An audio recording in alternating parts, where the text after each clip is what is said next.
বন্ধুরা, আশা করি তোমরা সব ভালো আছে। তোমার চ্যানেলে তোমাদের সবাইকে স্বাগতম। তো আজ ঠিক পরীক্ষার আগে একটা সেট তোমাদের সামনে তুলে ধরছি, একদম পুরোপুরি এমসিকিউ সেট, এবং পরীক্ষায় যেভাবে প্রশ্ন হয় মোট 17টি প্রশ্ন নিয়ে বাংলার সমস্ত অংশ থেকে প্রশ্ন।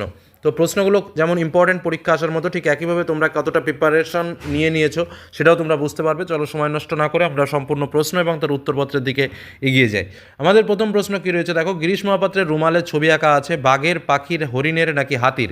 তো প্রশ্নটার উত্তর তো তোমরা অনেকেই জানো, যারা জানো না তারা জেনে নেবে, আর যারা জানো তারা কনফার্ম হয়ে নেবে এবং আমার সঙ্গে মিলিয়ে নেবে। তো স্বাভাবিকভাবে এটার উত্তর কী হবে? উত্তরটা হচ্ছে বাঘের ছবি গিরিশ মহাপাত্রের রুমালে কিন্তু আঁকা আছে। দ্বিতীয় প্রশ্নে চলে আসি। একবার অনাবৃষ্টির বছর যা হয়েছিল, কী হয়েছিল অনাবৃষ্টির বছরে?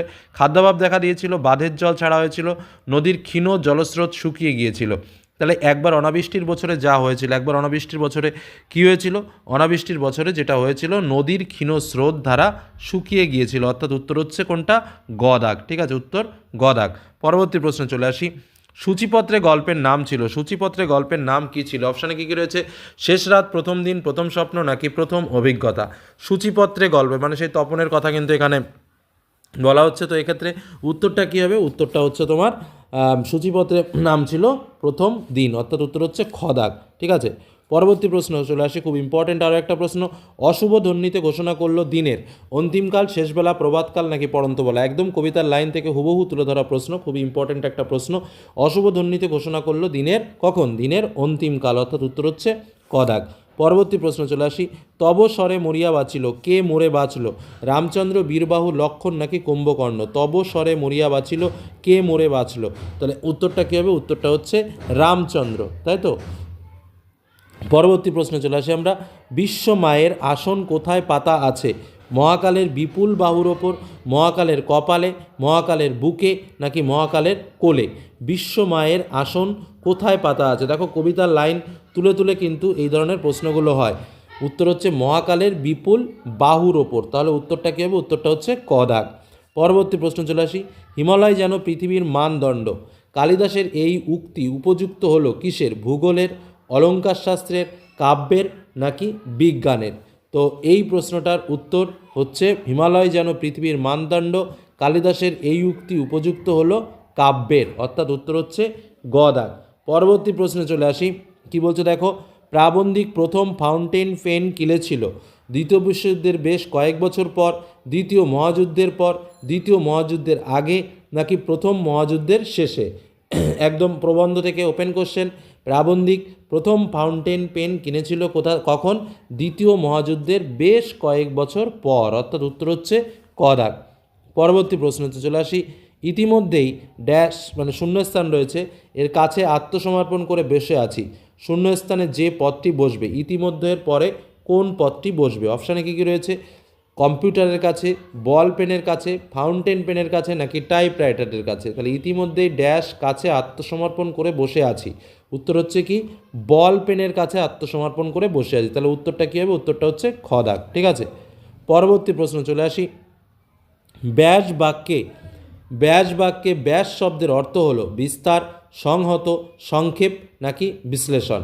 দেখো ব্যাস বাক্যে ব্যাস শব্দের অর্থ কী? এটা কিন্তু একটু অন্যরকম প্রশ্ন, কিন্তু প্রশ্নটা কিন্তু খুবই ইম্পর্টেন্ট। তাহলে ব্যাস বাক্যে ব্যাস শব্দের অর্থ যারা জানো ঠিক আছে, যারা জানো না তারা জেনে রাখো, উত্তরটা হচ্ছে বিস্তার। ব্যাস বাক্যে ব্যাস শব্দের অর্থ হলো বিস্তার। ঠিক আছে, পরবর্তী প্রশ্নে চলে আসি। শূন্য বিভক্তির আসল, শূন্য বিভক্তি হলো আসলে, শূন্য বিভক্তি আসলে কি? অবিভক্তির নামান্তর, তির্যক বিভক্তির নামান্তর, র বা এর বিভক্তির নামান্তর নাকি উপরের কোনোটিই নয়?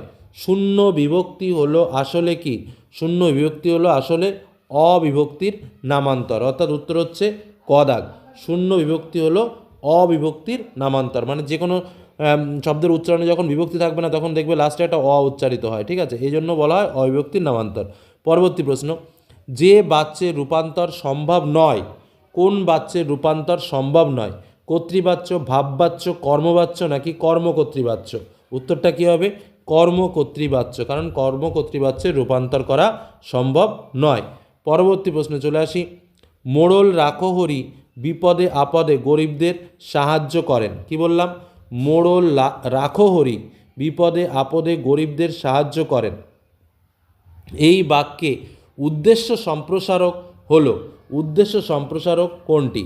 উত্তরটা হচ্ছে কি সাহায্য, বিপদে আপদে, গরিবদের, নাকি মোড়ল। তো উত্তরটা কী হবে? উত্তরটা হচ্ছে দেখো, মোড়ল রাখে হরি, উদ্দেশ্য সম্প্রসারক। কথাটা বোঝো, উদ্দেশ্য মানে উদ্দেশ্যটা কি? রাখো হরি। তাহলে রাখো হরিকে কী রিপ্রেজেন্ট করছে? মোড়ল দিয়ে। তাহলে উত্তরটা কী হবে? উত্তরটা হচ্ছে মোড়ল, তাই তো? তাহলে উত্তরটা কি? মোড়ল হচ্ছে উত্তর, অর্থাৎ উত্তর ঘ দাগ। পরবর্তী প্রশ্ন, মধ্যপল্লবী কর্মধারায় সমাসের দৃষ্টান্ত হলো। এটা তো একদম দেখেই বোঝা যাচ্ছে উত্তরটা কী হবে। দেবর্ষি, বিদ্যোৎসভা, সিংহাসন, নাকি মেঘাচ্ছন্ন। তো উত্তরটা কী হবে? সিংহাসন, অর্থাৎ সিংহ চিহ্নিত আসন, সেটাই হচ্ছে সিংহাসন। তাহলে উত্তর সিংহাসন। পরবর্তী কোশ্চেন, সরল বাক্যে থাকে একটি সমাপিকা ক্রিয়া, একাধিক সমাপিকা ক্রিয়া, সংযোগমূলক ক্রিয়া, নাকি যৌগিক ক্রিয়া। সরল বাক্যে কি থাকে? সরল বাক্যে থাকে সবসময় একটি সমাপিকা ক্রিয়া, অর্থাৎ উত্তর হচ্ছে ক দাগ।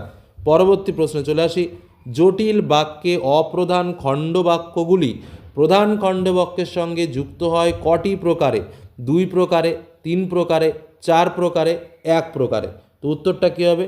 উত্তরটা হচ্ছে 3 প্রকারে, ঠিক আছে? জটিল বাক্যে অপ্রধান খণ্ডবাক্যগুলি প্রধান খণ্ডবাক্যের সঙ্গে যুক্ত হয় ক প্রকার? 3 প্রকারে। পরবর্তী প্রশ্নে চলে যায়, হানো যদি কঠিন কুঠারে রেখাঙ্কিত পদটি হলো, এখানে ধরো কুঠারের নিচে দাগ, আমি বলে দিই এটা কুঠারের নিচে দাগ আছে, ঠিক আছে? তো কুঠারের নিচে দাগ থাকলে সেটি কি হবে? যন্ত্রণাত্মককরণ, উপায়াত্মককরণ, সমধাতুজকরণ, নাকি করণে বিঞ্ছা। তো কুঠার কি? কুঠার একটা মেশিনের মতো জিনিস, তার মানে একটা যন্ত্র, তাই তো? তাহলে উত্তরটা কী হবে? উত্তরটা হচ্ছে যন্ত্রাত্মককরণ, অর্থাৎ উত্তর ক দাগ। তো এরকম প্রশ্ন তোমরা কিন্তু পরীক্ষার হলে পেতে চলেছো, এবং এই যে প্রশ্ন সেটটা শেয়ার করলাম খুব ইম্পর্ট্যান্ট একটা কোশ্চেন সেট। এর আগেও আমি তোমাদের জন্য কিছু এরকম সেট শেয়ার করেছি, সেগুলো যারা প্র্যাকটিস করেছো খুবই ভালো, আর যারা প্র্যাকটিস করোনি তারা যতদূর চেষ্টা করো একটু ভালোভাবে পরীক্ষা দেওয়ার, কারণ তোমাদের জন্য বিভিন্ন ইম্পর্ট্যান্ট কোশ্চেন, নোটস, সাজেশন সমস্ত কিছুই কিন্তু শেয়ার করেছি যাতে তোমরা ভালো রেজাল্ট করতে পারো। এটুকুই বলতে পারি। আজকের মতো এখানে শেষ করলাম। ভালো থেকো, সুস্থ থেকো, সাবধানে থেকো, ভালোভাবে পরীক্ষা দিও। ধন্যবাদ।